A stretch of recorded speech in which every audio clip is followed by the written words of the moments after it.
最近印度大作《释放阿凡达》彻底出圈了，这种游戏的亮点真的很绝，闪避动作夸张到离谱，还自带耍帅名场面。攻击的时候呢，居然还有掷飞饼的动作，活脱脱是印度飞饼的同款模型友好机。这款游戏为什么会爆火呢？今天我们就从游戏底层的设计机制好好聊一聊。首先得说，这种夸张的游戏表演风格以前真的很不多见，也就印度游戏里能看到吧。但其实它是有原型的，就是印度电影啊。印度那些超人电影里面夸张造型、离谱情节一抓一大把。虽然印度电影号称东方好莱坞，有自己的民族风格，但以前大家看这些电影的时候，大家都觉得太浮夸，对他们的电影品质不屑一顾。那么为什么这样的内容放在游戏里就会爆火呢？除了短视频传播、大家玩梗跟风的流量加持，核心原因其实是游戏和电影这两种媒介的本质区别。哪怕这款游戏现在只出了宣传动画，还没有正式做出来，大家也能脑补出玩起来的感觉。这就是游戏玩家的同感。即使玩家没有玩过，也能猜测到《释放阿凡达》这款游戏玩起来一定很开心。战斗本来是紧张刺激的，打起来肾上腺素飙升，多巴胺分泌是很正向的反馈。但这款游戏偏不按常理出牌，把激烈战斗和滑稽耍帅的动作结合起来，兴奋的战斗体验和节奏变化逗玩家一乐，人物一下子就鲜活了，整个战斗场面就变得更动感了。这种意外的反差感会让现在喜欢魔性内容的观众朋友们很上头。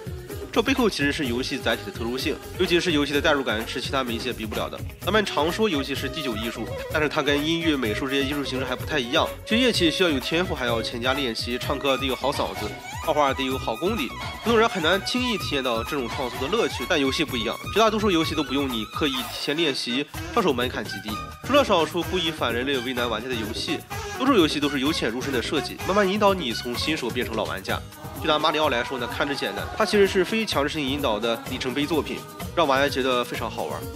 而且不管你是谁，玩游戏基本不用什么前期训练，打起来就能玩。再说说代入感，游戏里的角色是由你操纵的，这种绑定太关键了。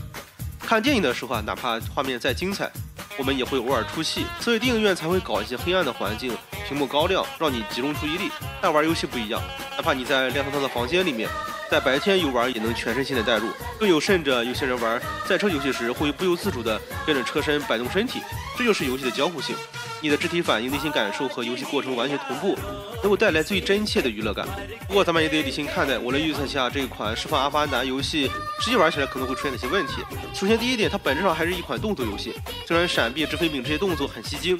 但如果其他动作模组太少，玩久了玩家也会觉得腻的。想要保持新鲜感，这种游戏就得做大量的不同动作设计。